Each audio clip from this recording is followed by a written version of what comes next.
We're going to be talking about the original Texas Chainsaw Massacre, number 2, and the 2003 remake.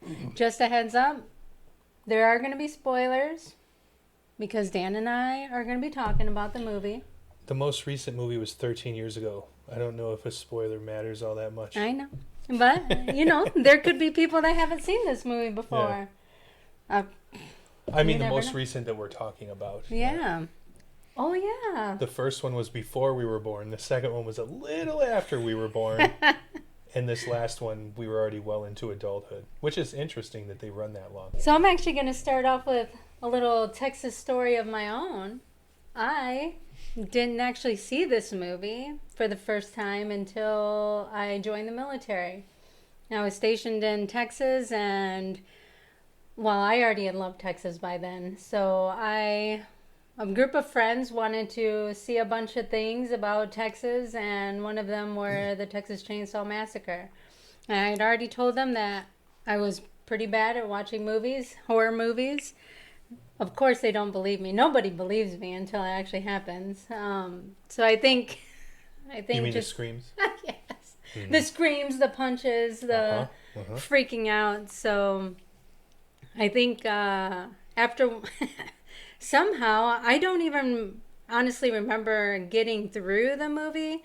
I remember certain parts of the movie, but I definitely remember the first half. Well, my interpretation of the first half was off, but after watching the movie, I ended up having to take a friend to Dallas-Fort Worth Airport, and from Wichita Falls, which I was stationed there. How long of a drive is that? It's about an hour and 30 minutes, or maybe it was only an hour. I should have looked that up. Well, your memory's vague because I know it was a long time ago. How many years ago was that? Holy 20, crap. 30 years ago? Oh my god. Not 20. Oh my god. Are you sure? 2003 it happened. Oh, yeah. So it was brand that movie was new at the time. Yeah, that movie was brand new. So I'm driving and having the time of my life, having my friend. It was a red-eye flight, and we were driving and laughing, and of course, when company ends up leaving, you don't realize how tired you are. As you're getting into the car, I'm like, oh shit, I'm pretty tired. It's like 2:30 in the morning, and I'm thinking, man, maybe I should take a look and see if I can get a hotel. Of course, I'm looking at that time, I'm looking at my bank account, and it's like, yeah, no, that's not happening. Plenty of time to book, not enough money to book, right? Yeah. So I'm like, shit, man, I gotta figure out how to get back. So I ended up going to the gas station, which is pretty ironic now thinking about it, but getting some coffee. And I was thinking, okay, I've done this before. I've done driving when I'm tired as hell. I'm just going to drink this coffee and roll down the windows and have the music blaring because it's going to work. And it was also kind of a time in Texas when it, probably around December time frame, definitely isn't like everywhere else in the Midwest. But it was warm, a little cold. So of course the cold wind, you're thinking, okay, it's gonna keep me awake. I'm driving. Says the person who sleeps with the windows open when it's below freezing. I know. Because you can't sleep in heat. That's so funny. Yeah. Yes. Yeah, you might have programmed yourself to sleep in the cold. Yeah. That whole strategy must have backfired on you. So as I'm driving, I'm thinking, oh my gosh, okay. I did have a phone, but the phone was dead. And I was thinking, oh my God, okay, I remember this sign. I'm probably about 30 minutes away from Wichita Falls. Now, if anyone's from Texas or has been stationed at Wichita Falls, Shepherd Air Force Base, you know that once you kind of step out of Dallas-Fort Worth, first 30 minutes, it is pitch black. There's no lights, absolutely no lights, and because it's almost like a super rural area, you're not bumping into anything. So as I'm driving, I'm passing all these signs, and I'm thinking, okay, oh my God, I'm almost there. And then all of a sudden the car starts to slow down. And I'm like, what the hell is happening? And then I look at the dashboard because I'm like, shit, I'm not the one slowing down. I look at the dashboard and there's that little gas tank light that pops up, and I'm like, how did I not hear that? Of course I didn't hear it. When the music's blaring and the wind's blaring in your ears and you're trying to stay awake, you're not focused on it. So then the car dies. I'm in the middle of nowhere. It's pitch black. The only thing you can see is my lights and just pure country road. I had not seen anyone pass me for hours. Like hours. How is it going to be hours? But minutes. I haven't seen anyone. It feels like hours. Yeah. I'm sure when you're in the it's scary, it's dark. You're not a fan of the country. I know this. And so back then it must have been worse. Oh my God, it was so terrible. Yeah. And it was even worse because, of course, when you get stationed somewhere, they let you know, they kind of give you this, down low of the community that you're living in. So as part of our initial briefing and being stationed there, they were like, look, the small town rural areas, do not go to them. They do not like military people, and they do not like... It sounds so counterintuitive because people in the country are usually patriotic. Yes. That sounds idiotic. Anyway, yeah. So, and they said, and if definitely don't stop, and I'm not kidding you, they did say this, definitely do not stop if you're colored, because the kids around here, and you do not know what's going to happen to you. So, of course, as I'm stopped off on the side of the road, it's like every horror trope known to man. My car won't start. I'm in a, rural area. I'm colored. With killers. I'm colored. And, of course, I know nothing about anybody the from the area, let us know if that's true. I know in my Falls entire life, I've never seen one. Yeah, the Wichita Falls area. If you know anything about it, let us know, because that's exactly what they told us when we were stationed. It sounds like Daddy trying to keep you at the house. Maybe. Yeah, don't leave. Maybe. He just doesn't want you going too far and getting in trouble. That's all. Yeah. So of course, what happens? I'm like, okay, every freaking horror movie known to man that I have ever seen, probably could count it on one hand, was running through my head. I'm like, oh my God, this is the worst situation. I'm crying. And all I can think of is, I'm going to get out of the car and I'm going to get a flashlight and I'm going to walk down to the closest town. So, of course, I grabbed the flashlight out of my car. Thanks, Mom, because she told me, make sure you have an emergency kit in the car. And I never used it, so that one time I'm like, oh my God, thank God, good thing Mom. The batteries worked. Yeah. Thank you, Mom. So I'm sitting here, I'm so pissed. My phone's dead. Everything is just going horribly. And of course, it was a weekday, so I'm freaking out because they told us at that time too. I was a newbie. It wouldn't have probably happened this way, but they were like, if you don't show up at 7 a.m. for PT, then we're gonna find you, and it's gonna be considered AWOL and all. So that's also running through my mind. So I'm like, okay, well, I know one thing, and the one thing is I'm not gonna miss roll call in the morning. I grab my flashlight, and then I'm walking down the highway, flashing it, kind of like a zigzag, hoping. That's your distress signal. Yes, Someone see me. Yes. I'm out here. So I'm doing that, and all of a sudden I do see a semi-truck coming my way, and I'm thinking in my head, this could go one of two ways. I could come across somebody who's so sweet and just the most wonderful person ever, or I could come across some crazy hillbilly, or Big Marge. Large Marge. Large Marge. Yeah, Pee Wee Herman. Tell him Large Marge saying it. Yeah. So, of course, isn't it crazy Large Marge is on your mind. She'd be the least of my worries. Well, Pee Wee Herman, I'm just thinking now, that was a pretty creepy movie. You know how many serial killers they claim are truck drivers? Oh, I know. That'd be Suspect Zero. Oh my goodness. Was he a truck driver? Yes. Well, I'll tell you what. He kidnapped children. Oh, that's right. I remember now. Yep. Yeah. Oh my God. But that in real life, it's supposedly a thing. Yes. So Large Marge, like I said, is the least of my worries. She guess didn't even so. touch him. She just looked a little scary. Well, her eyes bugged out. So it didn't hurt him. Yeah, That's true. He walked on. That's true. Yeah, no. I see him pass by, and I'm thinking, like I said, I've been crying, and I probably look a hot mess. And I see him start slowing down, and I'm like, oh my God. Okay, so I'm gonna turn around.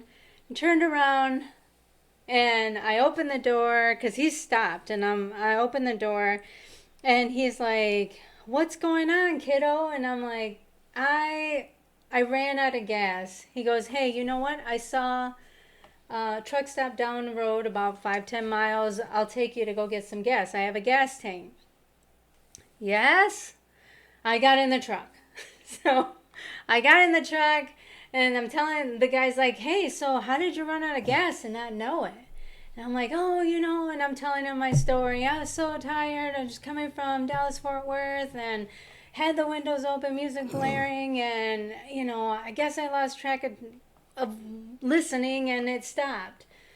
So next thing I know, we're pulling into the gas station. He's like, "Hey, just stay in the truck or whatever." And so he goes, "I'm going to go into the restroom." He didn't want you on camera. And I was thinking, oh shit, this is going to be bad. And so next thing I know, he comes in with the gas tank.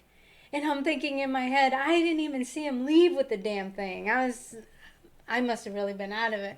So he comes in and he has a gas tank. He's like, "All right, kiddo, let's get some gas in your car and get you going home." And I had told him I was in the military and I was freaking out because, I'm going to miss roll call and I still got about 45 minutes left in my drive. So we get there, he puts the gas in the tank, and then he goes, "Hey, so I'm going to ask you 2 questions. Next time you go on a trip, what is the first thing you're going to do before actually leaving anywhere?" And then I'm looking at him, and I'm sure he's looking at me like, "You are such a dumbass." Were you scared it was going in a direction that you wouldn't have wanted to hear? Oh my God. So he said, "You're going to make sure you got gas." Mm-hmm. And I said, "Okay." And he goes, "And number 2, don't go walking down the road with a damn flashlight. You don't know what the hell is going to happen out here." I said, "Yes, sir. I promise next time I will make sure I always have gas. And I don't get out of my car." And he goes, "Okay, good thing." He goes, "Have a safe trip home." And I'm like, "Okay." So I'm sitting there. Thank God. I'm still crying, and I'm thanking God. I'm like, "Oh my God, thank God he wasn't some serial killer and didn't kill me and blah, blah, blah." Could have been. And then when he said I was going to ask 2 questions, I'd have been like, what the fuck is he going to ask right now? Because I'm not doing none of that. Oh my God. So, yes, I was in rural Texas and did something stupid. I do have a story of my own. I don't think I've ever told you. Maybe I have. I had to give a friend a ride to work once, and I didn't know the area at all. It was out in the country. I was from the city. It was a pretty good drive. It was about 35, 45 minutes, if I do recall. I picked a friend up. I am driving back. He's telling me how to navigate, and I'm speeding. I'm a young man. I mean, I was probably like 20, 21. He didn't warn me. He's used to those roads. He's used to all the twists and turns, the gravel spots. He knows where everything's at. But he thinks he's taken for granted that this is my first time out there. He says nothing. So I'm probably doing 85 down a back road, because it's quiet. No lights. This isn't Texas, by the way. This was in northern Illinois. Yeah, this was almost to the Wisconsin border. But so I'm driving down that road, and I'm doing 85, like I said, somewhere around there. I don't know but it was a fast, it was a fast drive, and I hit a almost 90 degree turn, and in front of me is like a swampy, like a flooded field. Oh, basically. My goodness. It was in this area. Once every few years, it floods really bad. People are like fishing with bows and arrows. I know, they just stand on the bridges and fish with bows and arrows because the carp are everywhere, whatever. And so I end up, I catch it really late. I start to turn, but it's too late because it's abrupt, and I just fly through. I'm hitting all this tall grass, just boom, boom, boom. But the water's like hitting, stopping the car. So I'm just bouncing back and forth like this. It is 4 a.m. We both had to be to work very early. So the car floods out. It dies. We're stuck out here. It wasn't really a cell phone time. Not everybody. We didn't have cell phones and stuff yet. There are no houses for miles. I have no idea. So what happened was we got lucky too. Someone with a truck spotted us. The headlights were still working on the car, and they were pointed up. Oh, goodness. And it's so dark out there that you know that doesn't belong. So this truck stopped and came to investigate, and we were out there wading through the, it was only maybe like, a foot and a half of water, but still, it was nasty. But that was my story. And yes, it's creepy when it's that dark outside. Even when you have a friend, you don't know the area, you were just inside of a car that was lit. Everything around is pitch black. Yeah. It's absolutely dark. The moon was already kind of not in the sky anymore, or it was cloudy. I don't remember, but there was no moonlight in the, hitting the ground. So that's it. That's my story. How did they get you out? Well, I had to call a tow truck. Oh. He couldn't pull me out. He tried. The problem was he couldn't get down to a place to secure the chain because I was in like mud and water. So there was no way for him to reach down and dig. So I had to call a wrecker or whatever to pull it out. And this is after we got a ride to work from that guy who was going the same direction, luckily.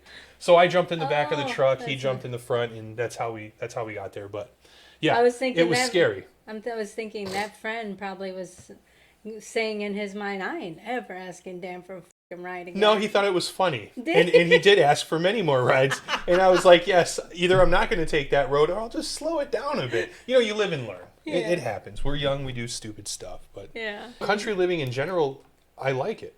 I do. I prefer that level of darkness at nighttime.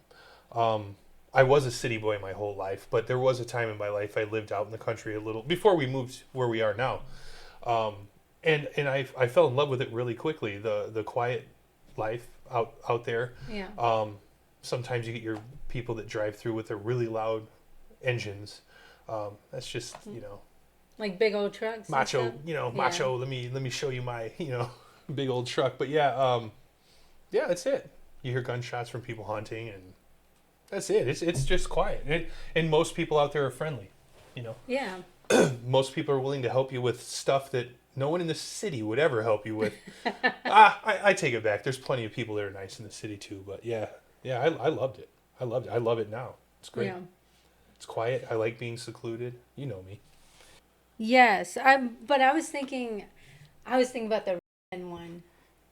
Oh, that was. I said I never met skinheads before, but that wasn't in the country either. That was over by my house. That's the one that popped in my head. And they were sweet as can be. I mean, why did they even help? They would have helped anybody. They didn't see who we were before they stopped. They were stopping to help. They were all trashed. They'd just gotten done with a party. They all smelled like the cheapest colognes you could find. You know what I mean? And they're all packed into. And they were sweet as little must going on. No, straight cologne. Just the stuff you buy at the Minuteman. Like the fake, like the knockoff Cool Water. Yeah. No, knockoff Cool Water. If you remember back then, it has like a slight BO smell to it. It's like Cool Water doesn't have that, but this knockoff has it a little bit. But anyway, no, they were sweet. They all had. It was funny because they had leather jackets on, nice, the long ones that were in the 90s, and just jeans, but they were rolled, which reminds me of like skinheads a little bit. They all had bald heads, no tattoos to be seen, no suspenders. Yeah. No shit kicker boots or anything. So I don't think they were. It was just. Where we came from, how everybody who was clicked kind of looked the same. I think it was just a clique of guys who looked the same. You had your groups that were like all the guys that were 6 feet tall were in this one group. They were all preppy cut or whatever the case may be. Or you had the bald heads, a couple of different gangs that we had in our area, bald headed ones. All of them were the same height. Yeah. All of them wore the same colors because colors were the thing that told everybody apart back then. But you didn't actually say how the story started. Oh, I know, because I was just talking to you. Yeah. Well, we decided to go for a joyride. My friend, I'll say his name, Justin. I don't have to say his last name. Neither one had a driver's license yet. He was so close though. He only had to go take the test. How But are you driving? we took his dad's car. Oh, and snap. he wanted to. Oh, snap. He's like, well, I think he was obsessed with a person who you know very well and I know very well, and he wanted to drive by our house. He didn't tell me that when we left. He just told me, let's go for a ride. And we're young and dumb. And I think that's something naturally you always want to do when you're young. You're like, you want to drive by your crush's house? I'm crushing. It was more than a crush for him. He was obsessed. He was willing to get beat up by her boyfriend. You know who her boyfriend was. The woman beater himself. Yeah. A bad guy. Mm-hmm. But anyway, yeah, he didn't tell me what we were doing. I thought it was just a joyride because we're teenagers without driver's licenses, and this is what we do for a good time. So we end up in the ditch. Well, actually, let me just rephrase this. We drove out to, I want to say, a less populated area. It's not in the country, though. It's just, maybe wealthier people, I guess. I don't know. The houses are a little fewer and farther between. Yeah. It's just a wealthier neighborhood. In the long strip of road that we were going down, which had neighborhoods on each side, but it felt like a country road because the it's lined with trees, and bushes, and even the lights from the houses you're not really seeing from this road. And there's a ditch on both sides to manage flood water, and it worked well. Oh yeah. And actually at that point, it was wintertime. Actually, it was wintertime, so it wasn't filled with water, but snow was piled up. Anyway, so we go down, we drive by this person's house that he wanted to drive by. We didn't stop or anything, and I was like, dude, because we went around and he went really slow around the cul-de-sac, and he's looking like I'm like, dude, what are you trying to say? I didn't know she lived there. Oh. No, I didn't even know where she lived at. No. Right. But then after we drove away, I was like, dude, what was I supposed to be looking for something? Because now he's kind of a weenie. He was afraid of stuff. I didn't know if he had beef with somebody. Yeah. And he brought me with to do the hard work or whatever. Yeah. I don't know. With him, that's kind of how it was a lot of the time. But we drive out of the neighborhood, and he's like, yeah, Maria lived there. It's like, oh, okay. Well, now I know why we came. But anyway, so he decides he wants to hot rod this car now. And this is like a grand, what was it? It's like an older Grand Prix. I don't remember exactly, but it was an older 80s model, kind of big boaty car. Rear wheel drive, of course. So he peels out of her neighbor. We're out of the cul-de-sac, and we're back we're about to turn onto that country-ish city road, and he decides to gun it. Like I said, it's cold outside, it's snowy. He doesn't know how to do this yet. He doesn't even have his driver's license. And city kids don't have the same thing country kids do. A lot of country kids learn how to drive when they're as soon as they could reach the steering wheel and the pedals, they're driving. And some of them drive before they can reach the pedals. They just stand and do this. But anyway, city folks, we don't have that. Kids, we don't do that in the city. But he guns the thing. It's peeling out. He goes too far. He's going too fast at the same time. Oh, snap. We just slide right into the ditch. We hit that snow embankment, right into the ditch. We're sitting sideways like this. It's a rear-wheel drive car. There's no front. There's no four-wheel drive. He's just spinning up. I'm thinking, now we're screwed because You have no licenses. No licenses? We had both had a few beers. Oh, God. And you're driving the dad's car. And we drove the dad's car. For all we know, he woke up and he's called the police on us. So I don't know. So anyway, I'm just praying. I'm praying. We see headlights after headlights. Justin is almost in tears. And I'm like, dude, just stay calm, man. Let's start walking. There's nothing we could do. We can't call a tow truck. We can't. Oh, shit. Yeah. I don't know anybody that can come pull us out. He doesn't know anybody that can come pull us out. And so we start walking up the road. But before we get 20 feet away from the car, this truckload of guys pulls up. A bunch of guys with bald heads. They're shaved. I'm thinking, oh, man, they're going to do something. They're going to try to rob us or something. But turns out, totally a different story. They all smelled like the cheapest cologne. They just got done partying. They smelled like alcohol. But they all had really nice leather jackets on, and they, like the thigh length ones that were popular in the 90s. Wilson's leather. Yeah. Oh, man. But anyway, And then they all had jeans on, but they were cuff rolled at the bottom, like 4 inches or something. Like punk rockers. Like punk rockers almost, yeah. But they had really nice shirts on, like button down, probably some Tommy Hilfiger or something from like the buckle. And dude, they helped us. They pulled the car out. They pulled the car out of the ditch for us with their. I think it was a Chevy S10. I don't even know how they did it, but they all the dudes sat in the back of the truck. We sat up in the back of the truck with them. We chained the rear axle or whatever, and they just pulled us out, and we were on our way. We did make a pit stop. We stopped at the car wash. Oh god! Because I mean, yes, it was snowy, but it was dirt. Well, there was dirt, and the snow was melting. It was kind of melting a little bit, so it was all mud, like a layer or two down. The ground was hard, but then it was more muddy as you went down. We had mud everywhere. Justin's like, I'm never going to be able to hide this. And I was like, dude, just hit the car wash real quick. It's like 3 a.m. Remember this. Yeah. We're 2 teenagers without licenses. And police in our area like to harass anyone, really, back then. So we got lucky. I probably just made that story way longer than it needed to be. I apologize. Oh, no, I mean, that was not a country or Texas massacre story at all. Although I did think we were dealing with skinheads, and I was worried that they might have been trying to rob us. They were only a few years older than us, definitely old enough to drink, but we were just barely old enough to drive, and we didn't have our license yet. So yeah. So I mean, it really comes down to all the possible programming that we. Oh yeah, I think we're taught to be afraid of everything. Yeah. Because I mean, you would think that people that have those kind of looks, or you're in that kind of area, you're just thinking, okay, this is going to be a bad situation. Well, I'll tell you, I never really thought about those types of people. I didn't really think it was a thing so much. Yeah. Until I saw American History X. but then again, I mean, I match them, so I'm not that worried. Yeah. But you know, when a truckload of these guys stops and you're not sure.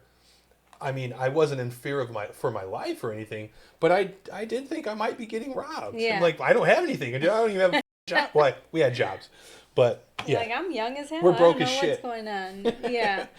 I think for me, it was more about like how I grew up, and then mom basically saying, you stay out of and which is funny because she grew up in the country. I know. But she's telling us, like, don't hang out in the country. Watch Scary White Folks, and you know, just stay away. I'm the scariest one you know. You are. And I married you, of course, knowing that some of your family is similar and have kind of that. We're mountain people. Yeah, have that kind of background. I think. Southerners. Yes. Yeah. Southerners. Appalachian. Good old fashioned hillbillies. Yeah, I mean, I wasn't. No. But I'm from the stock. Yes. So it's in there somewhere. It is.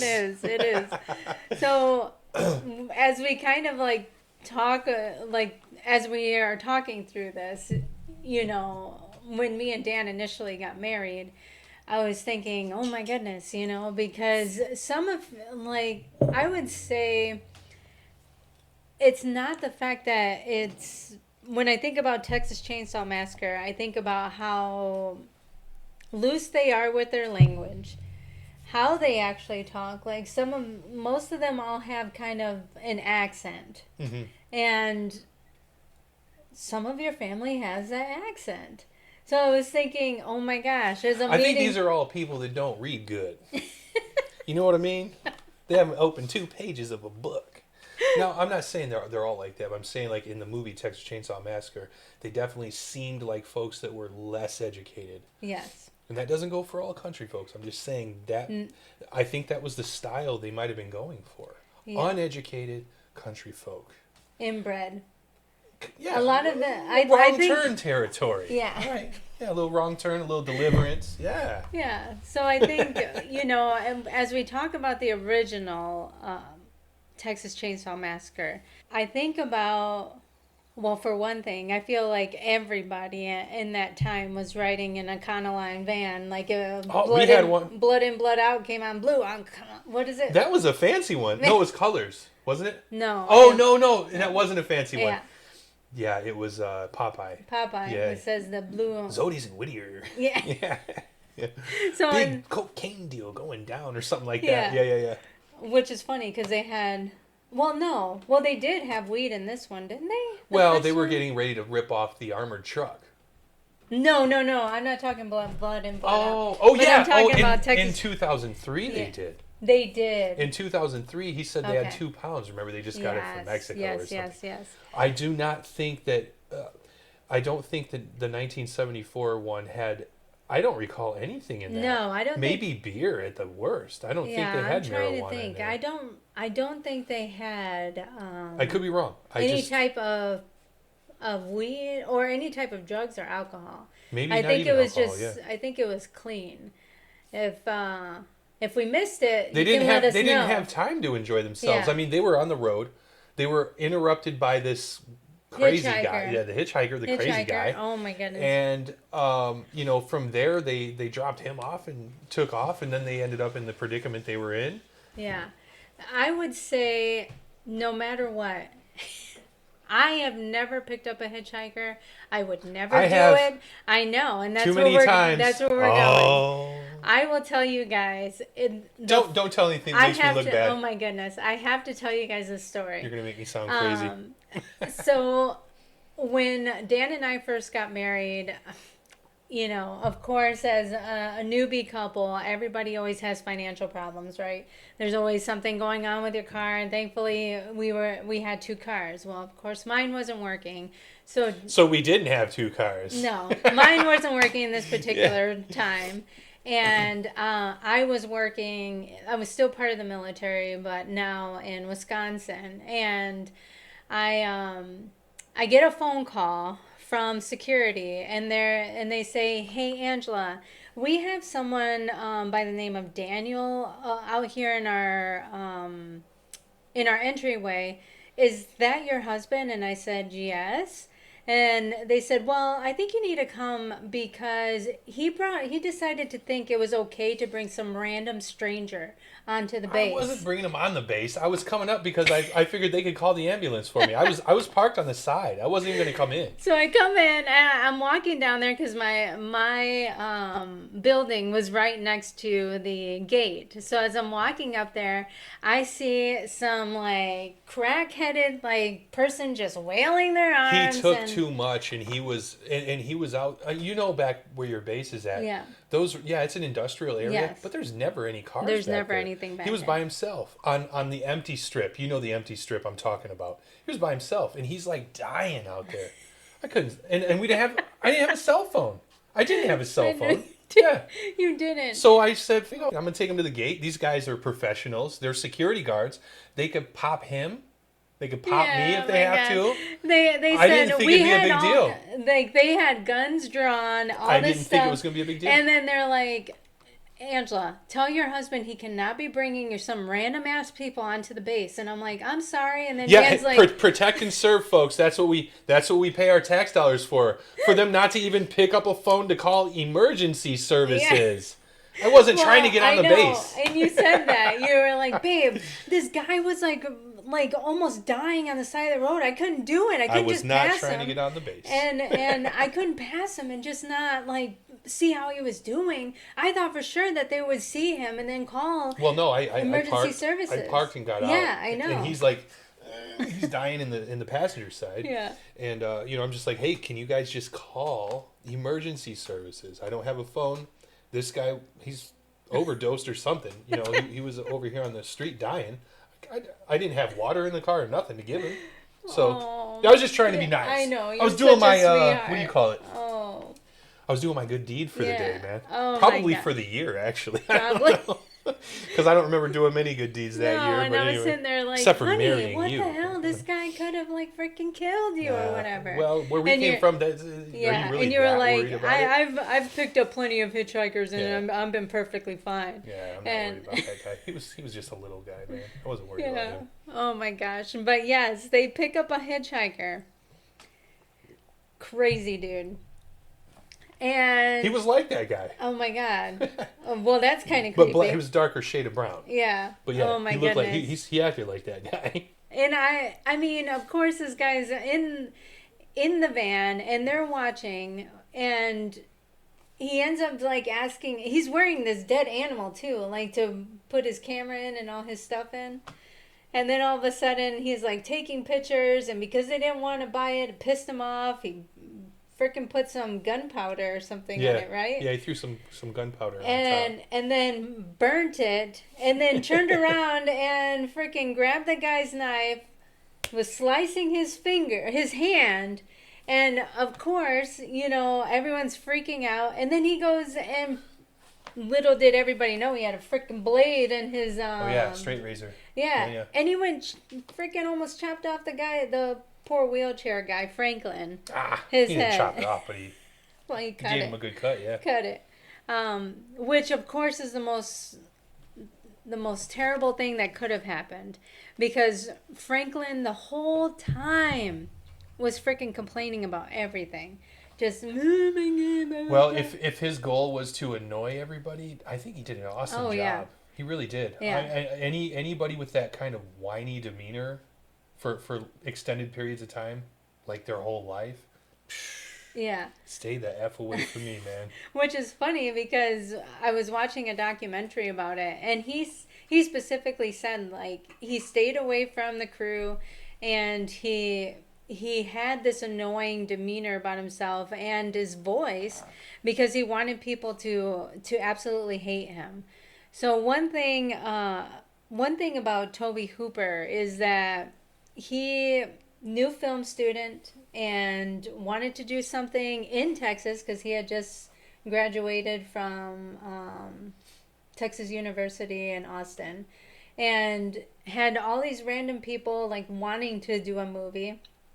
So he was able to get a group of people who really didn't know each other, and of course understood the story but didn't understand like what was actually going to happen, because he kept everyone kind of isolated, so then that way they wouldn't necessarily, like, the reactions could be genuine. Yeah. Which is funny because I think the last episode you said that, if we would have been filming the video with the boys differently, and the reaction could have actually been genuine, because then at that point I would have really been scared and I would have been able to scream because I couldn't scream at all. But these poor girls, they're screaming their freaking ears off, and at first I thought it was kind of like, dude, you're always overreacting, but it's more... It's trauma. Yeah. It's there to entertain. But dude, if all that stuff was actually happening, I'd probably be pretty annoying too, because I scream about anything and everything. Well, you don't have to be scared to be annoying. Same to you. I'm annoying all the time. I wear that like a badge of honor. So... This movie's initial budget was $80,000. Wow. And of course, because they got involved with the wrong type of people, they kept asking for money for it to get made, and which I think ultimately came up to like $140,000. Because they got involved with the wrong group of people. The movie, when it came out, it made $30.9 million. That's pretty crazy if you think about it. Yeah. Back then, yeah. 1974? Jeez, man. And that's accurate information? Yes. Man, that's crazy. And they didn't get a dime. Yes, that's the nature of business, isn't it? Yes. My God. And that is because, I think it's funny because he was, Toby was talking about how he went to, because it was the mafia who had owned the company, the distribution company. Allegedly. Yes, allegedly. And he called him Lou Piranha. Like the fish? Yeah. He said, I went and I had to talk to Lou, and I told him, Lou, I want my money. And Lou was like, not happening. So then ultimately they ended up not being able to get the money that was deserved, but the movie itself, the reason why it feels so realistic is because of the fact that they kept the actors apart, so then that way the actors that were supposed to be together, which were the couples, were together all the time, having fun, doing things to kind of connect. but like characters like Franklin and Leatherface were kept separate, so then that way the genuine reaction to them would be able to occur, so then that way you get genuine faces and looks and things like that. When was the first time you actually watched the Texas Chainsaw Massacre? Like, do you remember how old you were? I don't. I don't remember. And it probably was because I was very young. I've been watching these movies with my mother, since I was little. She's she was a really big horror fan. Maybe still is, I don't know, but yeah. Do you think this movie would have scared you when you were younger? Since you No. No? No, not this one, no. No. No. To be honest with you, I couldn't even tell you the first. I think The Thing might have been the first movie that legitimately scared me. Oh, and a Stephen King, believe it or not. Pet Sematary. The sister, the meningitis one or whatever. For whatever reason, that just creeped me out to no end. And I mean, I even thought it's a rogue thought I get every once in a while in my mind as an adult. That meningitis person, or whatever it was, whatever the disease was, I don't know, but it was creepy. That they did such a good job with that. It was super creepy. The redhead, which I guess was played by a man. That's what I found out later. I think you did tell me that. I think I've only seen that movie once, and that was her name Zelda? I don't know. I don't remember either. But that I couldn't watch it that much. Anytime I saw it, I'd be nothing really got to me like that, which is silly, really, to think about it. Yeah. Because what's the threat there? Not well, really I don't much. Know. Well, if I remember correctly, I think you said it was the look, because she was kind of pasty and she had red hair. She had red hair and she was all contorted. She was contorted. Yeah. It was creepy. But no, Texas Chainsaw Massacre, probably seen it 100 times when I was younger, and it definitely wasn't that scary to me. No.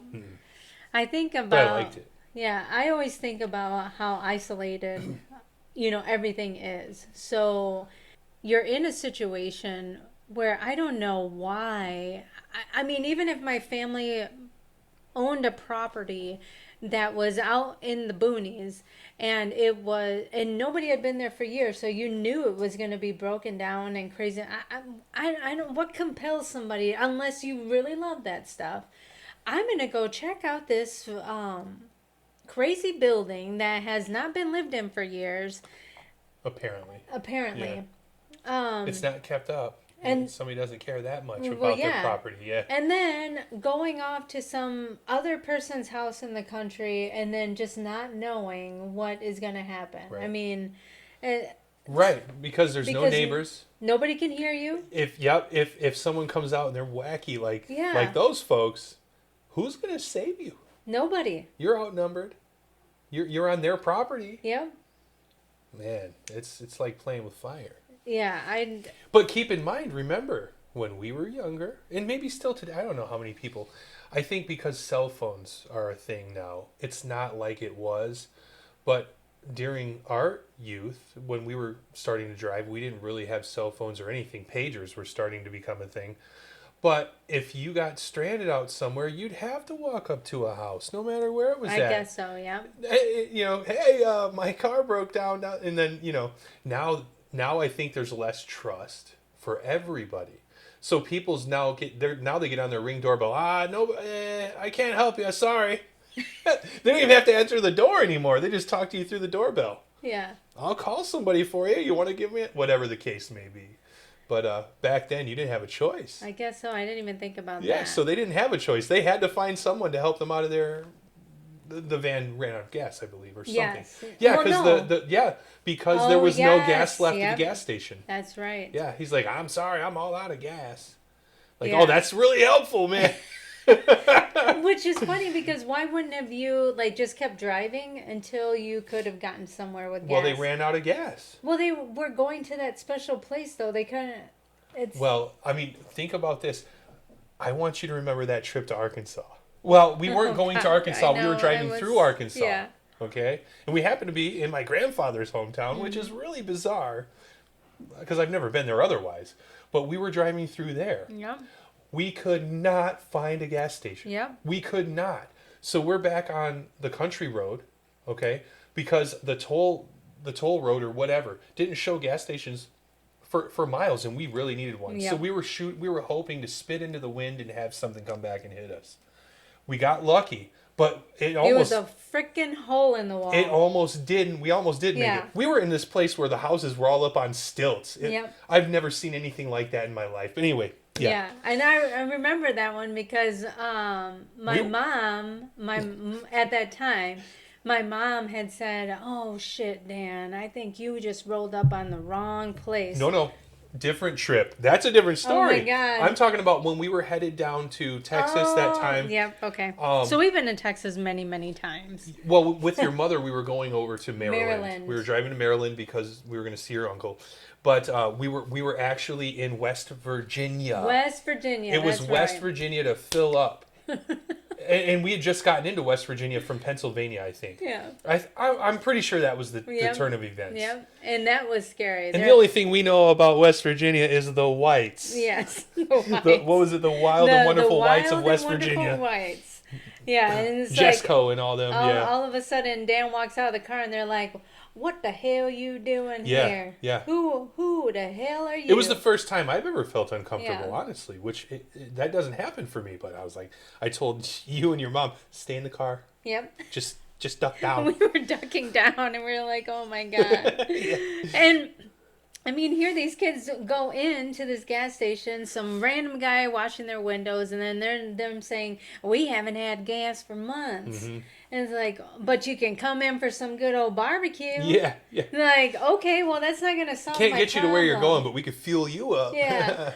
And what's crazy is the gentleman actually seemed like a charismatic kind of sweet dude, almost like Country bumpkin. people friendly. Yeah. And He certainly didn't have like a threatening nature to him. no, Yeah, no, even the kid that was watching the window. You mean the one that couldn't read good? Yeah. Because that guy wasn't even talking, I don't think. I know. He was all hunched down, and it was almost like Igor following, Yeah. Oh my God, poor thing. But yeah, then they randomly go inside the house, and then that's when just everything starts to happen. Mm-hmm. They see the generator, and then they're like, "Oh, somebody's here." So then they go through the front door, and it's crazy because it's partially open, but then it opens. Yeah. Because he bangs on it. Sure. Yeah, and he's like, "Hello, is anyone here?" And starts walking through like, "Oh, yeah, that's okay. Maybe it was back then. I don't know. But I definitely... There's skulls everywhere. There's dead animals Well, I'll everywhere. tell you, not even that long ago, when I was living in the country, it was not uncommon for people just to come in.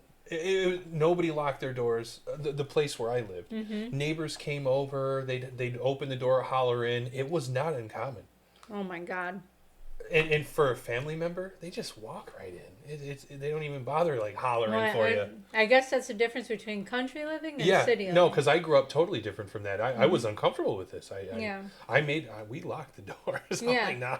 Yeah. People don't just walk in my house. No. I don't care who it is. Which it makes me sound like I'm kind of a...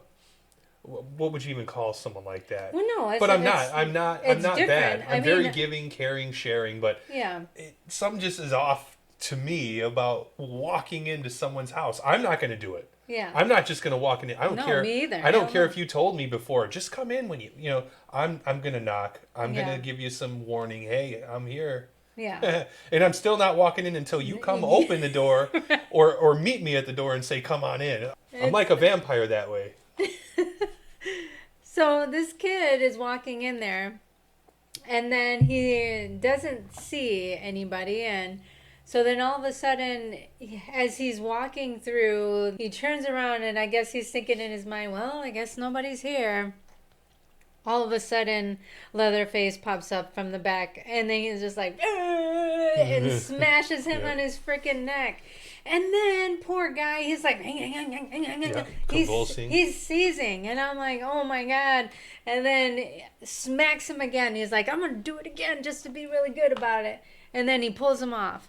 And then, all of a sudden, the girl, of course, at that point, it just makes me sit here and think, like,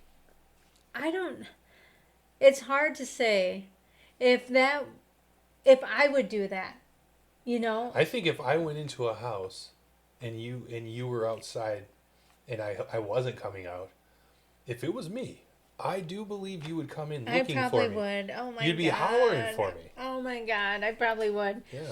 But I so feel I don't like think you'd be in a different situation at all. man, I wouldn't survive. I wouldn't survive that shit.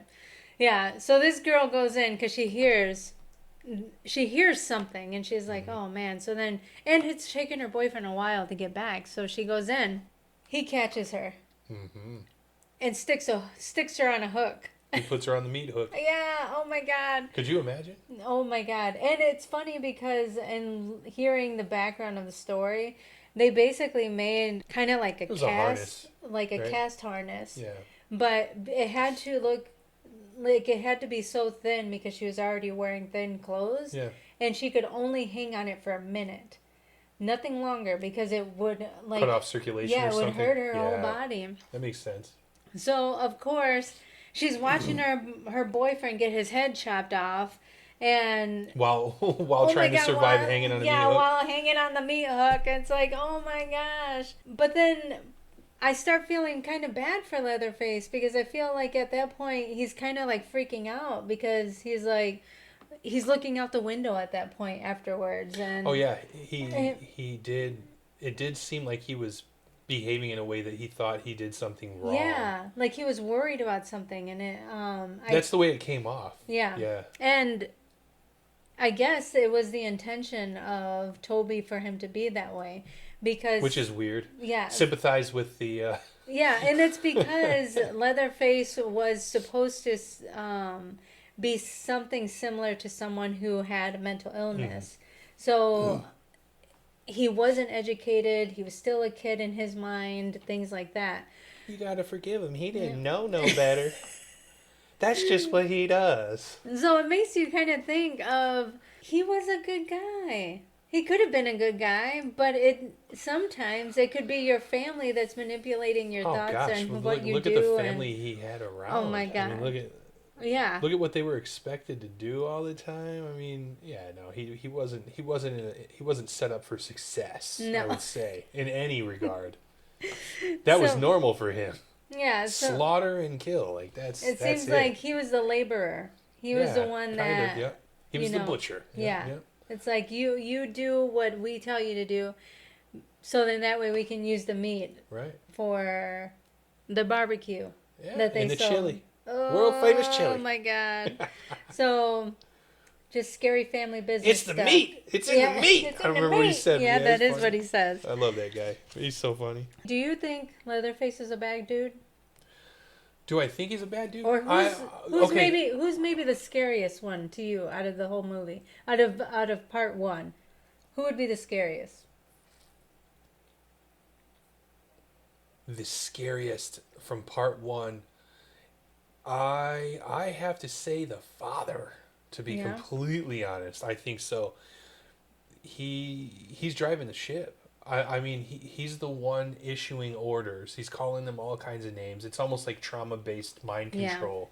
Yeah. And they're following what he's saying. And I think at one point, the kid says, "You make us do all the work," or something like that. You don't do nothing. He's like, "I don't like to get my hands dirty," or some. He makes some comment along those lines. So he's the one in control. Yeah. 100%. He's the scary one, man. Yeah, that's what I think. Yeah, I think. Then you meet Grandpa. Grandpa's kind of scary, but Grandpa can't do anything. I know. He's out of commission. Well, which is crazy because how did they keep Grandpa alive so long? I mean, he already kind of looks like he's dead. Yeah, he looked like he'd been injected with formaldehyde for about 25 years. I have no idea. Yeah, he looked like a raisin. He had enough to get like a hammer going, like throwing it down and stuff. He did not have enough. They had to position him. Yeah. They had to position him, and then they kind of just let his arm fall, but he kept dropping the hammer. Now, for me, I couldn't tell if he was trying to not hit the girl. Maybe. It's hard to tell. I can't tell if he's doing it on purpose. It seems like a 2-year-old when you pick something up off the floor and they're like knocking it back off, and then you put it back up and they're knocking it off again. Or even like a kitty cat. Or a cat. Yeah. Exactly. But it did seem to me like he maybe was hesitant. Mm-hmm. Maybe he didn't want to hurt this one or something. Or he's like, I'm done. I've done this my whole. I'm done. Yeah. They all think because Grandpa was the head, he was the best one out because that's what they said. That's what Dad was saying. Yeah. He's the best one ever lived. You know. He's tired. He's Yeah. done. Or he really was just that weak that he couldn't do it. I was annoyed by how many times the hammer fell in, and they kept putting it in his hand. Yeah. Come on, Grandpa. No. You got this, Grandpa. Done.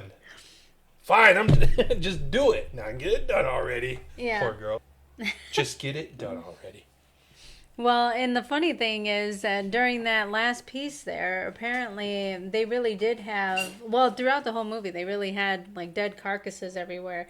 Apparently one of the actresses had a friend who was a veterinarian, and she had kind of like a Boneyard. dead freaking dog and cat, monkeys, all kinds of things Would that in the fly backyard. today? No, absolutely I don't not. think so. From OSHA or safety or any of these. So apparently, Toby commissioned this lady to then be able to bring some of those dead bodies That's to the insane. set. And they were really like rotting. I bet it they were smelled so putting good. whatever that stuff's called. Formaldehyde? Yeah, they were injecting it into these animals so in that way they wouldn't die Try within to slow within the 37-day shoot. So I guess that you mean like decompose? Yes. So decompose. they were trying to preserve it so Yes. it would last a little longer. So that and formaldehyde stinks too. I can't stand the smell of that stuff, last man. dinner scene, it was like a 24 or 36 hour event, Oh. and they had all of these dead things all around them. So of course they're like doing these roles. The grandpa, well, apparently that was the last day he was going to be there. So not the grandpa, the dad. That was the last day he was going to be there. So they had to hurry up and get this shoot out. And they were talking about just how nasty, disgusting it just smelled like rotting I meat. can't imagine. I just couldn't imagine working like that. No, so no. props to you guys for doing that so long ago.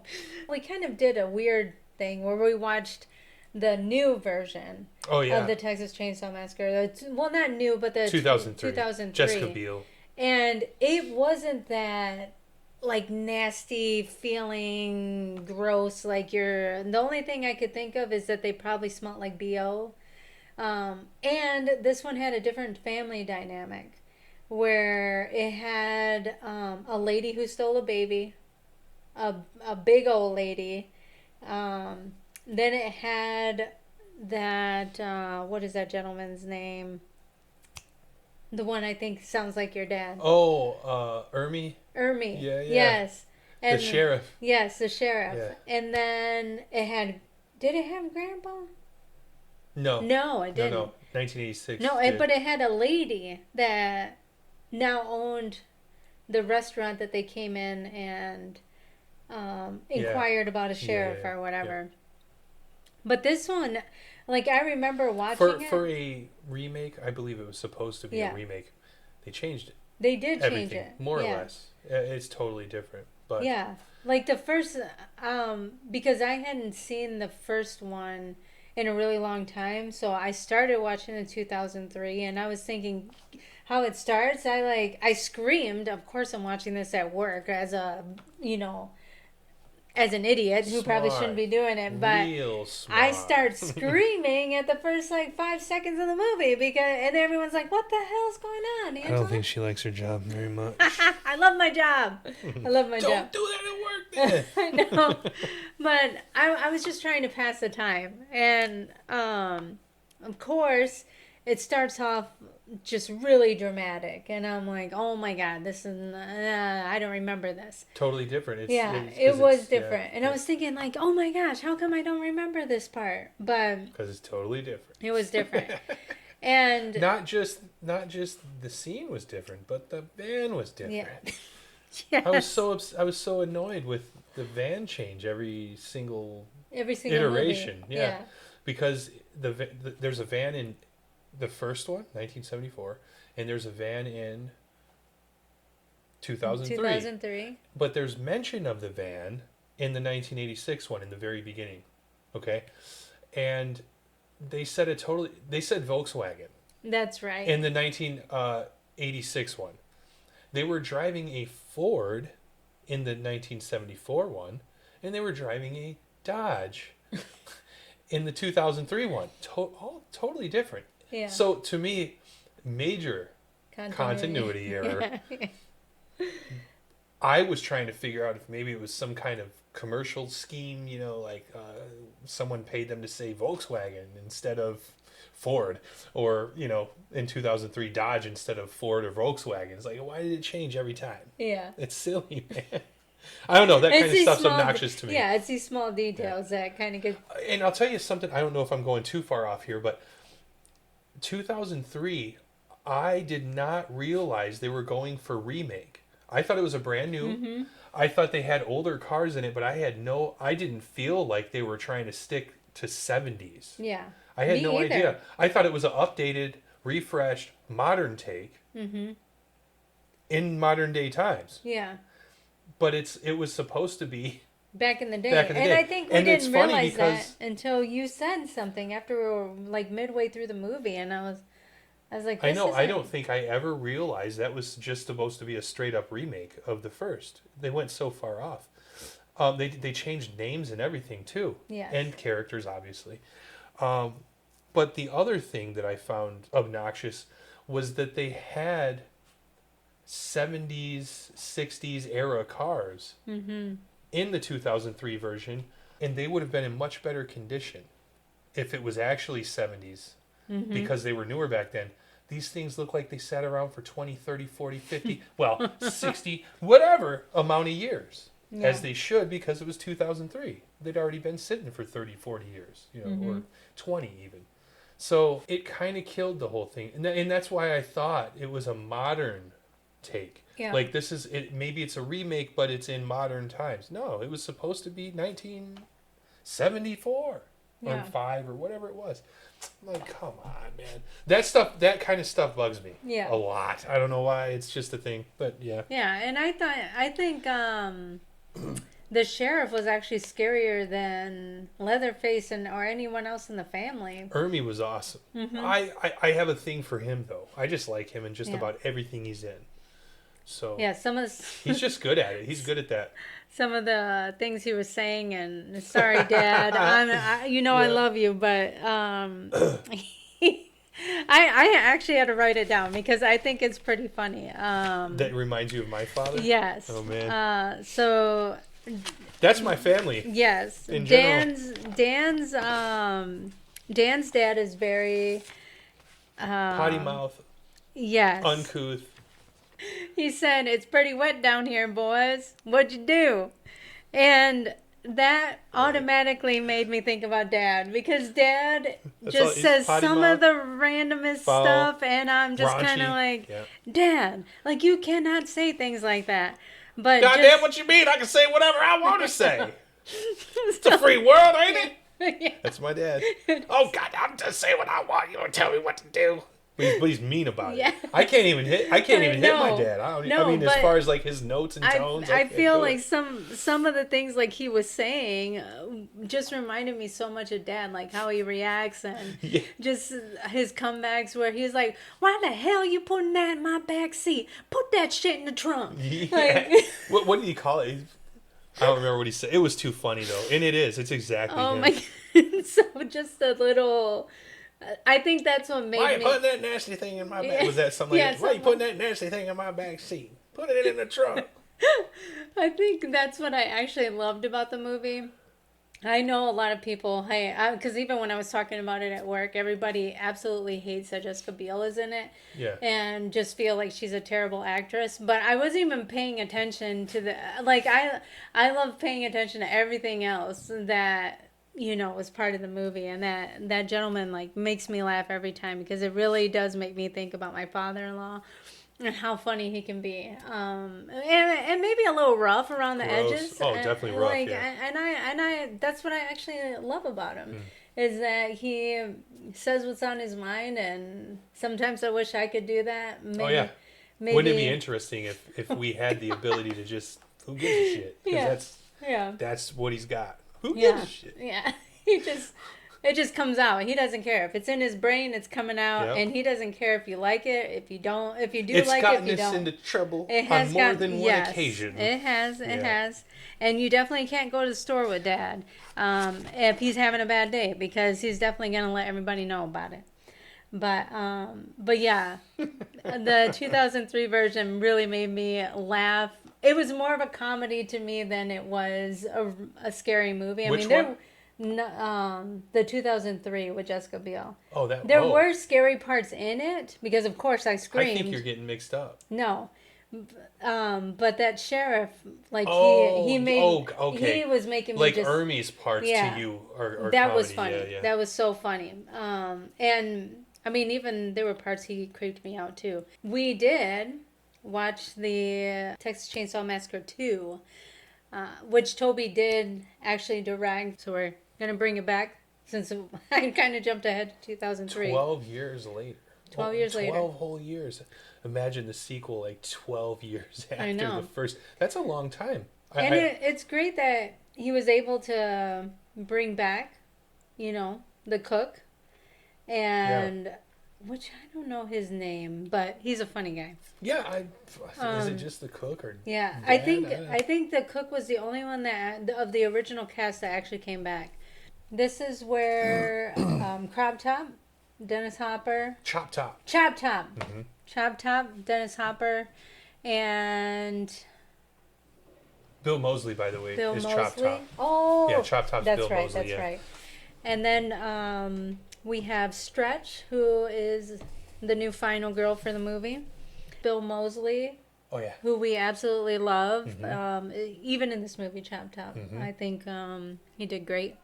And then very disgusting. Yes. Picking the. I know. Eating it. Oh yes. Protein. Yeah. And then you had Carolyn Williams playing Stretch, and the wonderful Dennis Hopper. Yeah. Yes. Of Speed fame. I love him. Yeah, I do too. I think he's great. So Tom Savini was also part of the movie, the Makeup Clan, and was able to make it a little bit gorier. And I mean, if you think about it, that nasty part where Chop Top is grabbing the hanger, scratching, little particles are coming out, and he puts it in his mouth. He's chewing it up. Yeah, eating his own head meat. Yeah. Oh God. Oh man. You did in my head. I don't remember what he said, but it's so funny. It's like, you bent my plate. Yeah, that's it. You did in my plate. Yep. Now I'm wait for ages for the VA to give me a new one. And that was actually the scariest part for me. Really? What about the opening? Well, not quite the opening, but on the bridge when. Oh yes. Yeah. The bridge part where they're kind of in the beginning with a dead body, and then all of a sudden, that poor kid. They got the guy. Yeah, they did the. That was so. I know. Man. They did the cross, like, we're going to chop off half of your head, and then he still lived a little while. Yeah. Blood gushing, and it's got the back scene, so you're seeing the back of everything, and it's like gushing. That was awesome. Oh, it was so bad. So good. What happened to the kid, though? They got in a crash, and the other guy that was there with the goofy glasses, he must have just died. Gosh, I don't remember. Because they don't put me on the spot like that. I don't they remember didn't, that. They didn't actually show what happened with that gentleman. Did they? Sure? I don't think so. Because then all of a sudden it shows the cutoff, and then I think it goes to dead air. Yeah. The phone hangs up or something. Yes, and then we don't go back. The next scene. Yeah, we don't go back. But yes, Dennis Hopper's... Don't hold it against me if I'm wrong. Dennis Hopper's looking for Leatherface in the family because he is actually connected to the original family of Franklin and the girl, I can't remember her name, from the original movie. Hardesty? With Sally Hardesty? Sally, yeah. Yes. So he's out on a mission trying to find these guys. He kind of gets himself in a situation where he meets this girl named Stretch, and she's a radio DJ, and the kids that initially ended up meeting Leatherface in the beginning of the movie were on the phone with her. So she actually had a taping of the actual call, and then This Yeah, is she was like an audio witness to the crime yeah of those kids being slaughtered by by Leatherface. Leatherface. Yeah, So she has this videotape or this audio. audio tape, and then is trying to get in connection with Dennis Hopper's character, and that's kind of like how Lefty. the Lefty. Yes, Lefty. yes. And that's how the movie Kind of starts. like Donnie Brasco. Oh, Al Pacino. Yeah. Disc jockey. Yeah. Stretch. So I have no idea why she's called Stretch. I know, it's weird. It's a weird Stretch- name for a lady. Because Stretch- she's not tall. She's taller than Dennis Hopper. She was. Was she? I don't know. She I looked was just like being it. funny. Stretch, though? I know, that's such a I weird mean, name. maybe she was the tallest girl in her class. I don't Maybe. know. It's a weird name for a lady to have. Yeah. Stretch meets Lefty. Lefty's like, I ain't having it. Get the hell out of here. And then she ends up playing it on the radio, which then Because he asked her to. Yeah. Because I don't care what you got to do. Because she's like, FCC's Oh, going to yeah. tear me a new one. He's like, I don't care. Play it on the radio. That's how you're going to help me. Yeah, that's how you're going to help me. Yep. And sure enough, And she was left in the lurch Yeah. because, boy... they came a running. Yeah, and Lefty was nowhere in sight. No. Poor Stretch I was there know. by herself and her buddy. Yeah. Oh, LG. He became the new face of Leatherface. Oh my gosh. And he that lived. part was actually kind of creepy. And he lived. Oh, when... This movie, from start to finish, for me, was comedy. Yes. Just that's just how it was to me. It Yeah. was just funny. Yeah, I did think it was funny. And I mean, this movie is what I see Dirty Crazy Hillbillies being like. It's like they're family, they love They're each other. inappropriate. Yeah. They're mean to each other, really. But they are sticking together. Yeah, They're they're sticking family. together. They're family. And they do stuff for each other. Down home, good old fashioned hillbillies. Yes, Yeah. yes. But the crazy kind, like the Yeah. worst kind. And the grandpa was more spry in this one. Somehow he wasn't in the old one. But at least this time he could hold a hammer. And he did smash in Stretch's head a few times before she actually got away. Chop Top actually finished, I think, doing it at the end. But Leatherface, once again, was almost like a little sweetheart where he didn't want to kill her. Oh, he was in love with her. Yeah, Man. he was in love with her. He got his little he got his little no action. Yeah. And it was enough for him. He was trying to keep her alive. Yeah. He was trying to He keep sure her alive. was. So to me, the first one, horror, with a little comedy, because Cook is funny. Yes. And number two, for me, pretty much comedy. In 2003, the remake of the first one, not a fan, personally. I could look at Jessica Biel a little bit, but to me, the music was all around. There was no tension Yeah. throughout the whole movie I remember whatsoever. there was even a part where she, during one of the bad scenes, it was like almost like a happy, I'm getting free kind of music sound or whatever, like towards the end. I don't recall, but I just The music was remember, weird. I just remember not liking any of their choices for music. It played music almost from start to finish. I mean, it wasn't literally from start to finish, but that's what it felt like. And there were moments like anytime she was running, it was the it's like just it's too much. Take some of that out. Leave some silence. Leave room for us to hear maybe some noises. Build some tension. The music was just not right. And I did not hate the movie though. I thought it was okay, but man, I think it could have been done better. And it was maybe too clean looking. It was clean looking. And I don't mean they didn't dirty things up. I just mean I think for me there's like a nostalgic thing to it. I want the gritty old school film look with anything Texas Chainsaw Massacre. It's just a weird thing I have. No, and I think for me, I mean, Jessica Biel too. I mean, she's too clean through the whole movie. Yeah. dude. Yeah. Dirty the girl up a little bit. Okay? Just because it's Jessica Biel doesn't mean we have to keep her looking prim and proper for the whole flipping movie. Dirty her up. Tease her hair. Throw some dirt in her face. Yeah. I don't know. She looked perfect the whole time. She might have been dirty, but I didn't see dirt. Did you? It's Jessica Biel. Goddamn. Yeah. I saw she was sweaty, but Good. Then, yeah. We'll take that. I think for me, I liked all of them.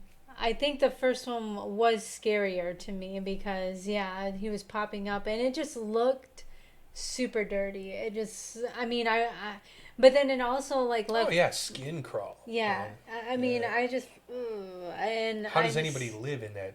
You know, but I mean, I know you've seen people. Yeah. I've definitely seen people.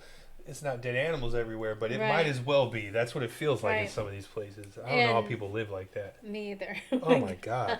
And I think for the number 2, it was kind of like a crazy circus because it was in an abandoned.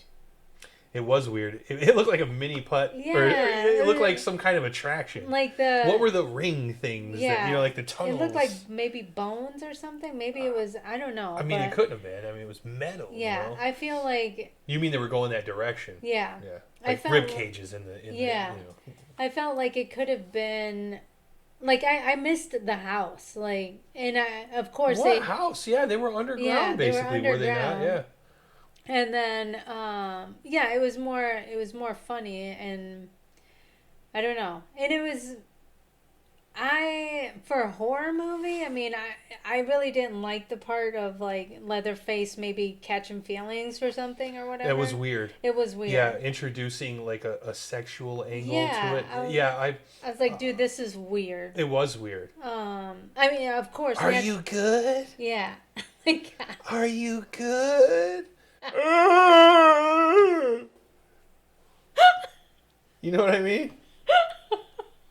What do you mean, am I good? He doesn't even talk. Well, he can't answer. Is he good? What are you talking? Good what? oh my god. Yes. That part. I don't think those are the kind of teeth they like in that area, my friend. Anyway, that was too much. No, I love that. But, Saw blade teeth, Right. not the right kind for that spot. Right. I felt that part was kind of weird. It was weird, but I think with a lot of horror movies, there's so much injection of yeah. sexuality that was nearly not present in the first Texas Chainsaw Massacre. Which is fine. Yeah. I mean, they had the girls in close to nothing, but Yeah. it's flipping Texas. Yeah. Go to Texas today, you see the same thing, and worse, actually. Way less clothing on Yeah. people walking around in some Well, places. it's hot as hell there. It is hot as hell, and that's what I'm saying. So Oh it's my permissible, and maybe that's what they were going for. So I don't think they dressed the girls like that in the first one as some kind of sexual, Yeah. like whatever. Well, I just didn't feel like it was. It didn't need to be in the movie, and I just feel No, it like was weird. maybe. I mean, they do. Well, it takes away the whole kind of he's a monster Yeah. aspect. It showed that he had some humanity in him, kind of. Yeah, because he didn't want to hurt her. He didn't. Well, And he almost let her. Well, he did. He let her live. yeah. So I didn't like that part of the second movie. I love Bill Moseley's character.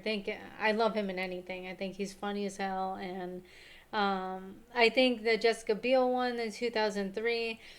I love the family dynamic. I think having the sheriff and all the other people. I mean, I wouldn't have thought it was Texas Chainsaw Massacre. I would have mostly thought it was just some random hillbilly like Rob Zombie kind of movie. But I like that dynamic. I didn't like her kind of like running around screaming and Who was Cook in Like- 2003? no. Well, the mama was That's what I'm saying. yeah. It's weird. Nobody was And no Franklin. no. Okay, but we got the dad in Right. a wheelchair. It was such a different. It movie. was different. It started different. It had different characters. It ended different. Leatherface popped up at the end of 2003, but it was. I felt like it primarily focused on the sheriff being the bad guy. So Yeah. I don't. I liked them all, but I I'll think tell you one thing I really liked was how Stretch did that iconic chainsaw swing at the end. We're just like, where in the first movie he's in the road, he's angry, they got away, he's swinging and flailing the thing around. She did that at the end. She got possessed. She did. The Saw's family. Yeah, right. Right, and she had it in her hand, so now she's family, right? Yeah. I don't know, but yeah, it's that was a fun thing. Maybe I don't understand what they were trying to do, but it was still fun and cool. I liked it. I'd watch them all over again. Yes. And I have many times. Whoa! I definitely want to see that one with Matthew McConaughey. I haven't seen that. And Renee Zellweger, is that right? Yes. I didn't even know that existed. I didn't either. Now I got to see it. But I would have been on that one. I know, but Matthew. That's your Texas boy. That's my Texas boy. Yeah, for sure. Yeah, maybe we'll do a review on, not a review, but maybe we'll. We don't do reviews at all. Don't do reviews. We talk about shit we don't know, and that's how we enjoy doing it. Yeah, so maybe we'll talk about Matthew McConaughey. I'm not talking about Texas Chainsaw Massacre. Sexiest Chainsaw Massacre? Is that what you said? Yeah. I heard something. Sexiest Chainsaw Massacre. Maybe. We haven't seen it. No, we haven't seen it. But thanks everyone for listening. Yeah. What was your favorite Texas Chainsaw Massacre? And which one do we need to see? Yeah. Thanks for listening, everyone. Yeah. And we're the Grim Cult Society. That's right. Eat some good chili with the best kind of meat in it. Best kind. We're going to use tofu, but you can use whatever you want. Peace out. Peace.